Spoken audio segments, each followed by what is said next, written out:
everybody and welcome back to my channel. We hope you're all well. In today's video I'm going to be talking through kind of like my top tips for becoming a new mum, things that I wish I'd known before I became a mummy, and if there's anything I would kind of do differently next time round. So if you are about to become a first time mummy, you are a first time mummy, then hopefully these kind of tips will help you. I mean, this is just my opinion, what has helped me and what I've learned through the experience, but everybody is different, every baby is different as well, so it could be completely different for you. That's what it is for us, but this is just my personal opinion and things that maybe I'll think about next time round. So Nova is now nearly 6 months. I can't believe I'm saying that. She's nearly 6 months old, it's crazy. I've got kind of a little bit of experience now from 0 to 6 months, and I kind of learnt a few things along the way. We are waiting for Nanny to come and take you on a walk, aren't we? And then you might have a little sleep because I think you're tired, aren't you? The first few bits that I'm going to mention are just going to be kind of more emotional side of things and things that I've learnt and what I've taken from motherhood first time round. And the last bit of the video, I'm just going to kind of include some more like practical things that I think that I found really, really helpful. Mainly in kind of the really early stages, when she was a teeny tiny newborn, which you are no longer. I'm getting a big girl. So number one is something that is not necessarily a regret, but kind of something that I wish maybe I hadn't have done, and that is push myself too much early on. I gave birth to her on the 5th of August, sort of, it was about 1 o'clock in the afternoon, and we were then home early hours the next morning of the 6th of August, and that evening I was out and about seeing family, and we basically went to Tom's parents and a lot of his family were there, so we took Nova there, and this was literally just over 24 hours after I'd given birth. In hindsight, I wish I hadn't have pushed myself so much. I think adrenaline was just taking over and I felt fine. I'd had next to no sleep probably in the past kind of like 36 hours or something like that. And yeah, looking back, it probably wasn't the best idea to do that, but I wanted everyone to meet her, and you do feel a little bit of pressure as well, even though I think friends and family don't mean to, but obviously they want to meet her. But that's kind of something that I would kind of look back on next time, is just don't put so much pressure on myself. Learn to say no, stay in my pyjamas more and chill out at home. I had it in my head to kind of push myself and to want to go out and about, and obviously everyone wanted to meet her, but I think next time I'm just going to take it a little bit more easy, spend more time at home in our pyjamas, not rushing around trying to please everybody else, just do what suits us.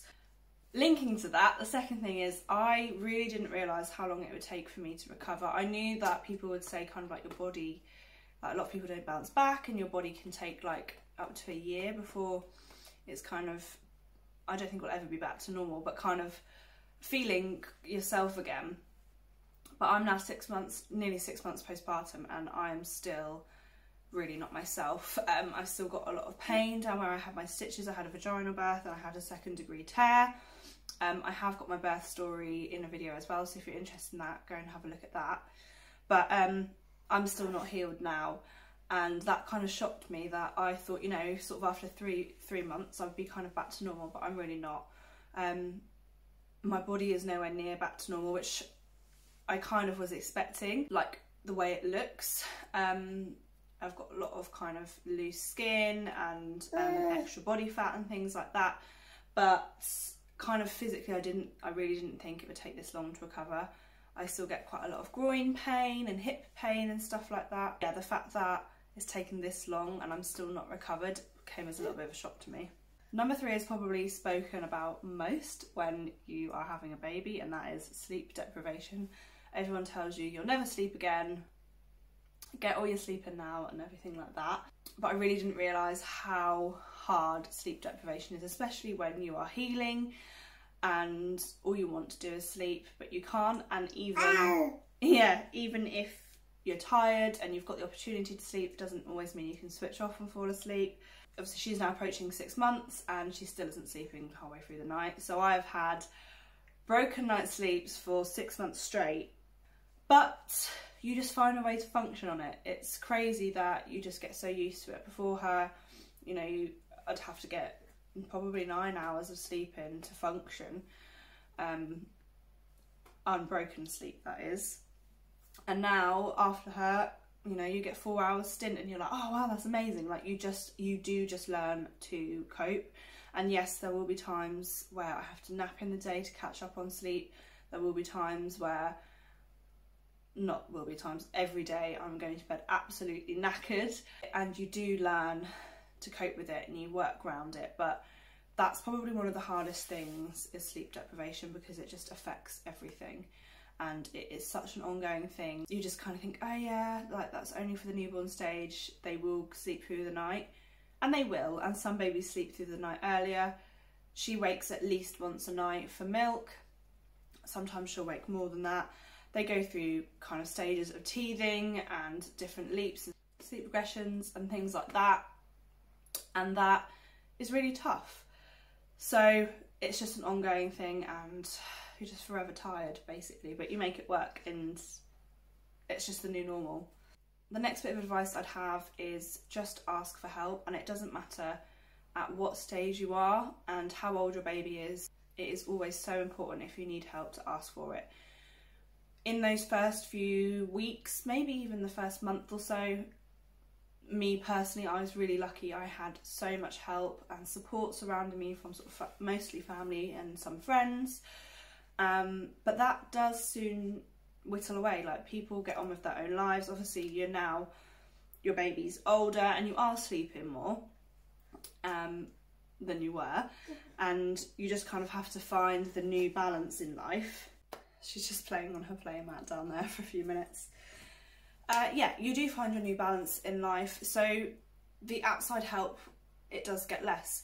But there are points, like I mentioned, that you will need that extra help and support. So like when your baby's teething, when they're going through sleep regressions, you know, when they're poorly, when you're poorly, there are times where you will need help. So just don't be afraid to ask for help, because it's really, really important. And don't feel guilty or ashamed or upset for asking for help, and to take some time out for yourself, because it's really important.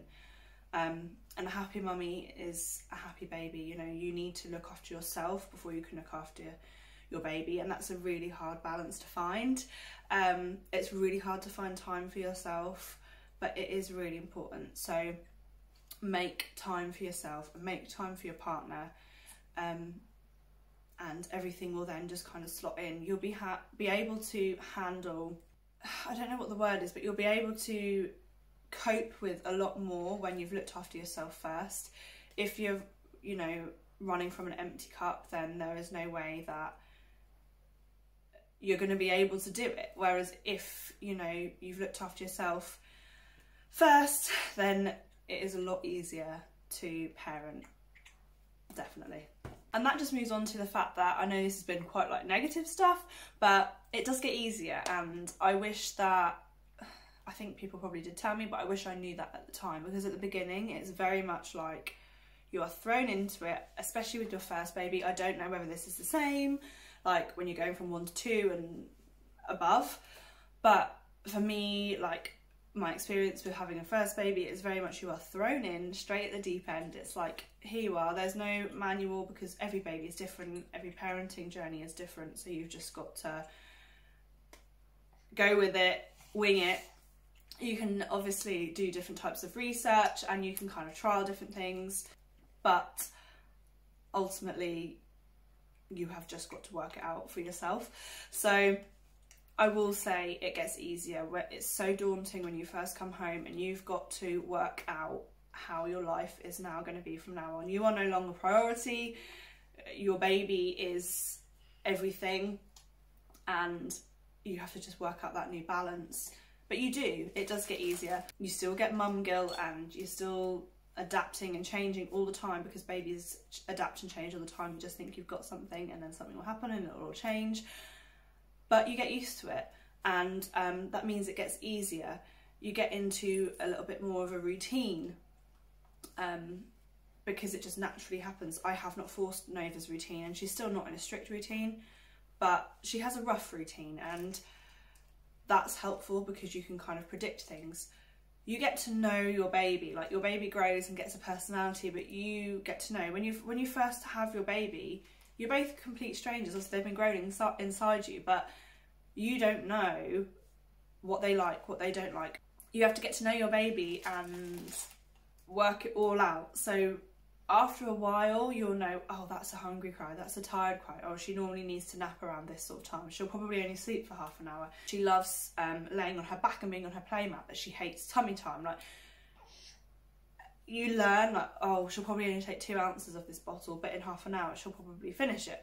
It's just learning. So it does get easier, whether it's because it's just because you learn to adapt and it's not so new anymore.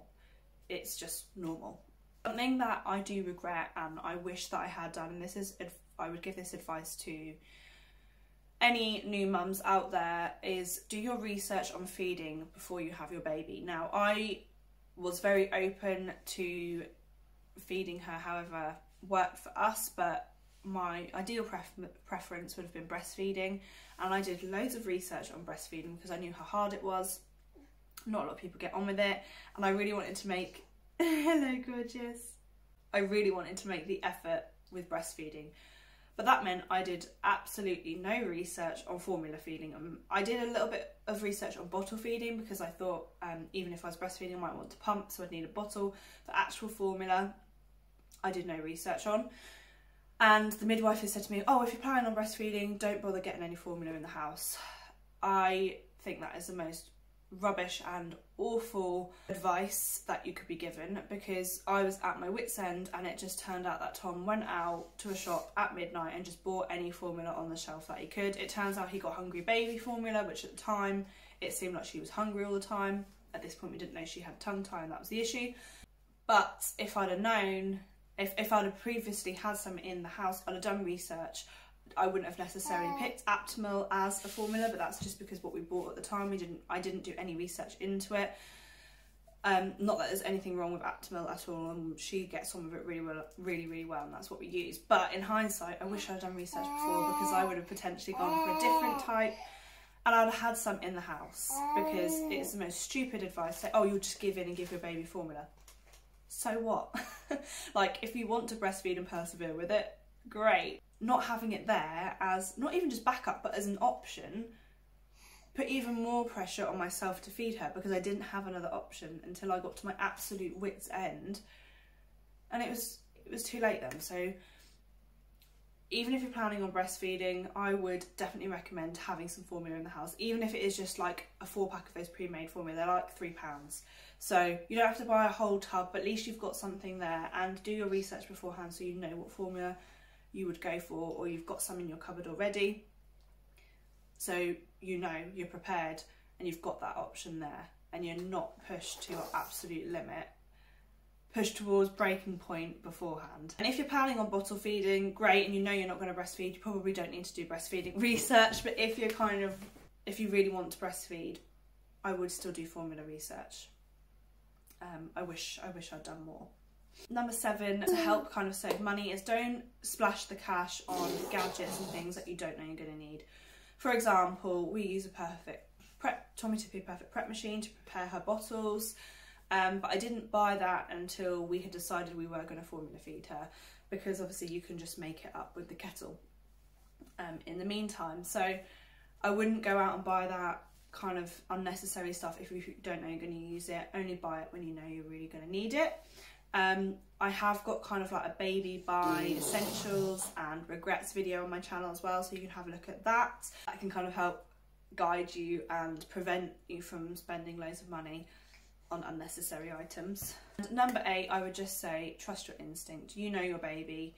I knew something was wrong with her feeding and I wasn't being listened to, and it turned out she did have tongue tie, and by that point it had affected her latch and my association with breastfeeding. So our breastfeeding journey had to come to an end because this wasn't detected early enough, and I knew something wasn't right. And just throughout, you know your baby, you are the best person for them. Just trust your instinct and go with it, no matter what people say. If it doesn't sit right with you, then don't do it. Do whatever you think is right and what works for you. And yeah, you won't get it right all the time, but 9 times out of 10, your instinct is so powerful. And it is the best thing for your baby. Now I'm going to be moving on to more of the practical things. I'll just quickly whiz through these. The first thing I would say is have sanitary stations in all of your toilets. So I just had a basket and I put a load of sort of normal sanitary towels. I put some panty liners in there and I put some maternity pads, some disposable knickers, and I had them in both bathrooms, and I prepped that before I went into labour. This is so they're there. You don't have to be rummaging around, bending over into cupboards and sorting stuff out. Have them there, accessible, ready to go, and that's something that you don't have to worry about. The same with that, I would have all of the baby essentials. I use nappy caddies, and I would have them sort of double essentials. So I'd have a lot of the stuff downstairs and a lot upstairs. So nappies, wipes, nipple cream if that's what if you're breastfeeding, nappy sacks, muslins, spare vests, baby grows, things like that. So they're easily accessible and you've got them in both areas, so you're not having to run up and down the stairs all the time. If you've got a massive house, you might need a couple downstairs and a couple upstairs. Next thing I would say is batch cook meals. This was a lifesaver for us, getting those meals out, not having to cook every day is honestly the best thing that we did, was to batch cook. We also had other people cook for us, but batch cooking was great. And the last one, which is a bit random but was kind of helpful to us, is practice with your pushchair and your car seats and everything whilst you're pregnant, before baby arrives, so you know how it folds up and down and how it works, and getting the car seat in and out of the cars, just so it's easier and you know how it all works, because you don't want to be faffing around with that. After you've just had a baby when you are sore and you can hardly move. Sorry, that was my mum just coming to take Nova out for a little while. Yeah, you don't want to be trying to set up your pushchair when you've just had a baby and you're sore, and also like your first trip out is kind of a bit stressful because you're panicking and you're worried about your baby, and if like your baby's crying or needs feeding or changing, you don't want to be stressing about how do I put this pushchair out. So if you've practiced it and you know how to do it beforehand, then that is one less thing to have to stress and worry about on your first trip out with your brand new little baby. So that is everything. Those are kind of like my main tips for any new mummies out there, and kind of things that maybe I would do a little bit differently. There's not masses that I would change, to be honest. I've loved my experience and I wouldn't really change any of it, to be honest, but there are just a few things that I've taken away from my experience of being a first-time mum. And I'm sure there is many, many more things that I'm going to learn along the way. But the biggest thing to take from it is just all a learning curve. Some things you can't plan or prep for. It is just go with the flow and learn on the job, basically. And I'm sure hopefully when we have our next baby, that baby will be so different and I will feel differently again, and different things will work. But those are kind of like the main base things. I hope you found the video helpful, and thank you so much for watching. Don't forget to like and subscribe, it really helps my channel, and I will see you in my next one. Bye.